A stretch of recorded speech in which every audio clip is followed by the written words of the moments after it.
चलिए आज का वीडियो करते हैं शुरू। और आज के इस वीडियो में हम ये समझने वाले हैं कि आखिर हम किसी भी वेबसाइट या किसी इंस्टीट्यूट ऑर्गेनाइजेशन पर अपने आप को रजिस्टर्ड या फिर साइन अप कैसे करते हैं। तो सबसे पहला स्टेप होता है कि आप जिस भी ऑर्गेनाइजेशन या इंस्टीट्यूट से अपने आप को रजिस्टर्ड करना चाहते हैं उसकी वेबसाइट पर हमें पहुंचना होता है। पहुंचने के दो तरीके हैं, या तो आप गूगल पे उसका नाम डाल के पहुंच सकते हैं, दूसरा तरीका है आपके पास लिंक है तो लिंक से पहुंच सकते हैं।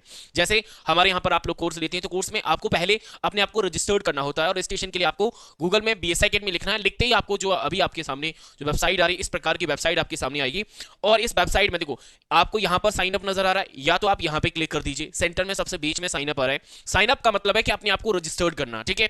दूसरा तरीका है कि आप इस लॉगिन बटन पे क्लिक कर भी अपने आप को साइन अप कर सकते हैं। ये जो इंटरफेस है वो लैपटॉप या पीसी का है, लेकिन जब आप मोबाइल में जाएंगे तो मोबाइल वाले इंटरफेस में आपको सेंटर में ये साइन अप नजर आएगा। साथ ही साथ में ये जो लॉगिन है वो आपको राइट साइड में टॉप पर 3 लाइन नजर आती, यानी यहां पर ऐसे 3 लाइन रहती। जैसे आप इस पे क्लिक करते हो तो आपका ड्रॉप डाउन मेनू आ जाता है और वहां से आपको लॉगिन मिल जाएगा। दोनों में से किसी पर भी आप क्लिक कर दीजिए। मैं लॉगिन पे क्लिक करता हूं। लॉगिन पे जैसे ही क्लिक करेंगे, क्योंकि अक्सर स्टूडेंट को दिक्कत क्या आती है, वो लॉगिन और साइन अप दोनों में अंतर ही नहीं समझ पाते कि एक्चुअली में दोनों में अंतर क्या है। देखो लॉगिन का मतलब है कि आप उस वेबसाइट के रजिस्टर्ड यूजर हैं। जब हम रजिस्टर्ड यूजर होते हैं तो हमारे पास दो चीजें होती हैं। पहला, हमारे पास एक रजिस्टर्ड आईडी है, जैसे ईमेल आईडी। काफी ऑर्गेनाइजेशन ऐसे होते हैं जो मोबाइल नंबर को एज द आईडी मान लेते हैं। दूसरा, आपके पास पासवर्ड होना जरूरी है। तो अगर आपके पास इन दोनों में से ये दोनों ही चीजें, तो आप समझ जाइए कि आप रजिस्टर्ड हैं। अगर आपके पास इन दोनों में से कोई भी चीज नहीं है तो आप अपने आप को साइन अप करेंगे। तो यहां पर भी साइन अप का बटन है। अदरवाइज सेंटर पे जो साइन अप था वहां पर आप क्लिक करके भी साइन अप कर सकते थे, ठीक है। जैसे आप साइन अप पे क्लिक करोगे तो आपकी जो पर्सनल इंफॉर्मेशन है वो आपसे मांगी जाएगी। कुछ मैंडेटरी पार्ट होता है मोस्ट ऑफ द केस में, जितने हमने आपको फिलिंग करने के लिए फील्ड दिए वो मोस्ट ऑफ द केस में मैंडेटरी है। सबसे पहला फील्ड है जिसमें आपको अपना नाम लिखना है, नेम। आपको अपना नाम, देन उसके बाद मेल आईडी, आपको अपनी मेल आईडी लिखनी है। देन उसके बाद आपको पासवर्ड क्रिएट करना है। अब काफी स्टूडेंट को पासवर्ड में दिक्कत आती है, वो अपना मेल आईडी का पासवर्ड, हम अपनी आईडी का पासवर्ड भूल गए तो इसमें पासवर्ड क्या डालें। भाई आप वेबसाइट पर रजिस्टर्ड हो रहे हो तो यहां पर आपको नया या पुराना जैसा आपको अच्छा लगे वो पासवर्ड डाल सकते हैं, बट जरूरी नहीं है कि आपको अपनी जीमेल आईडी का ही पासवर्ड डालना है। भाई आप नया पासवर्ड क्रिएट कर सकते हैं, लेकिन पासवर्ड बनाने के कुछ कंडीशंस या रूल्स होते हैं, वो मैं आपको और बता देता हूं। देखो जब हम पासवर्ड बनाते हैं तो मिनिमम 8 कैरेक्टर का होता है। पासवर्ड कम से कम 8 कैरेक्टर का होना चाहिए। और पासवर्ड स्ट्रॉन्ग बनाया जाता है। स्ट्रॉन्ग का मतलब है कि उसमें एक नंबर इंक्लूड होना चाहिए, एक सिंबल, और दूसरा आप जो भी लेटर डाल रहे हैं वो कैपिटल हो, और एक आपका लोअर यानी स्मॉल केस हो। यानी 4 चीजों से मिलकर आपको पासवर्ड बनाना है। देन चौथा फील्ड है आपको मोबाइल नंबर, अपना मोबाइल नंबर डालना है। और यहां पर आपको जो कंडीशंस जो आप भर रहे हैं उसे एग्री कर, यानी टर्म कंडीशन को क्या करना है, चेक इन करना है। जैसे यहां पे क्लिक कर दोगे तो आप जो कंडीशन भर रहे हैं आप उससे एग्री हैं, यानी ये प्राइवेसी पॉलिसी की कुछ कंडीशंस होती है जिसे आप एग्री कर दीजिएगा।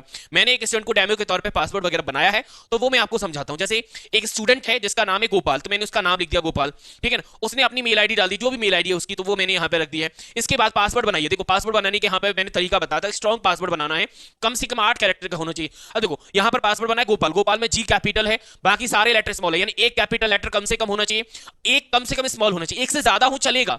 एक यहां पर देखो लेटर है और यहां पे नंबर, यानी 4 चीजें से मिला के आपको पासवर्ड बनाना है, स्मॉल, कैपिटल, नंबर और सिंबल। अब जरूरी नहीं कि आपको एक सीक्वेंस में रखना, आप पहली नंबर फिर सिंबल फिर स्मॉल कैपिटल रख सकते हैं, आप सिंबल नंबर कैपिटल स्मॉल रख सकते हैं, आप सिंबल के बाद कैपिटल फिर नंबर फिर स्मॉल रख सकते हैं, यानी सीक्वेंस कुछ भी हो सकता है, बट आपको इन चारों चीजों से मिलकर पासवर्ड बनाना है। देन उसके बाद आपको नंबर और ये जो टर्म कंडीशन उसे चेक इन कर देना है।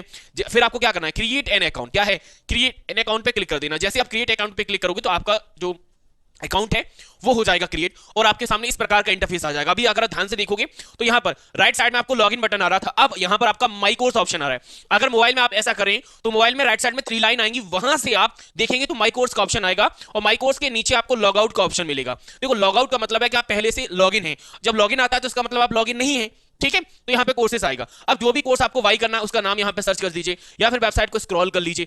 अगर आपने पहले से बैच को रजिस्टर्ड कर रखा है तो इस माई कोर्स पे आपको क्लिक कर देना है। जैसे आप माई कोर्स पे क्लिक करोगे तो अगर आपने बैच ले रखा है तो इस एक्टिव के नीचे आपका बैच आ जाएगा। अगर बैच नहीं लिया, लेना चाहते हैं तो गो टू स्टोर पे क्लिक कर दीजिएगा। गो टू स्टोर से आप वेबसाइट पे पहुंच जाएंगे, जिस बैच को आप रजिस्टर करना चाहते हैं उसे सर्च कर लीजिए और ऐड टू कार्ट करके सीधा बैच को इनरोल कर सकते हैं। दूसरा, अगर आपने बैच ले लिया तो इस प्रकार से आपके सामने बैच आ जाएगा। जैसे इस स्टूडेंट के अकाउंट में बैच आ गया, ये हाई कोर्ट की टेस्ट सीरीज है, मैंने एग्जांपल के तौर पे लिया है। आप कुछ भी जो भी बैच आपने लिया होगा वो यहां पर आ जाएगा। अब बैच लिया, इस बैच पे आपको क्लिक करना है। अक्सर स्टूडेंट क्या करते हैं कि सर हमारा बैच ऑन ही नहीं हो रहा है, तो भाई बैच पे क्लिक करोगे तभी तो ऑन होगा। अब इस बैच पे आपको क्लिक करना है। क्लिक जैसे ही करेंगे तो इस प्रकार का इंटरफेस आएगा। जैसे हम मोबाइल में लॉगिन या माई कोर्स पे जाने के लिए राइट साइड में जा रहे थे 3 लाइन पर, वैसे ही अगर आप अपने बैच का कंटेंट देखना चाहते हैं तो आपको लेफ्ट साइड की ये जो 3 लाइन है, ये लैपटॉप का व्यू है इसलिए आपको ये 3 लाइन सेंटर के समथिंग नजर आ रही है। जब मोबाइल में जाते हैं तो प्रॉपर तरीके से लेफ्ट साइड में 3 लाइन पर आती है।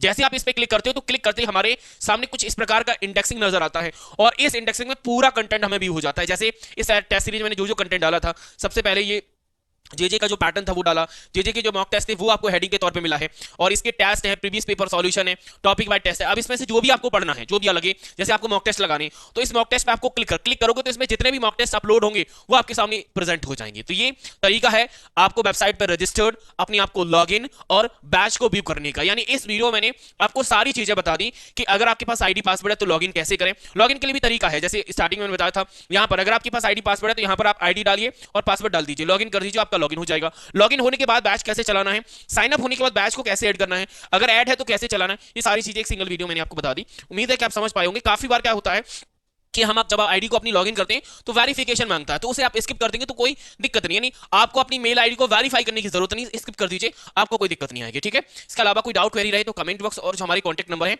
उन पर आप संपर्क कर सकते हैं, मैं मिलूंगा फिर अगले वीडियो में। तब तक के लिए थैंक यू, शुक्रिया, राधे राधे।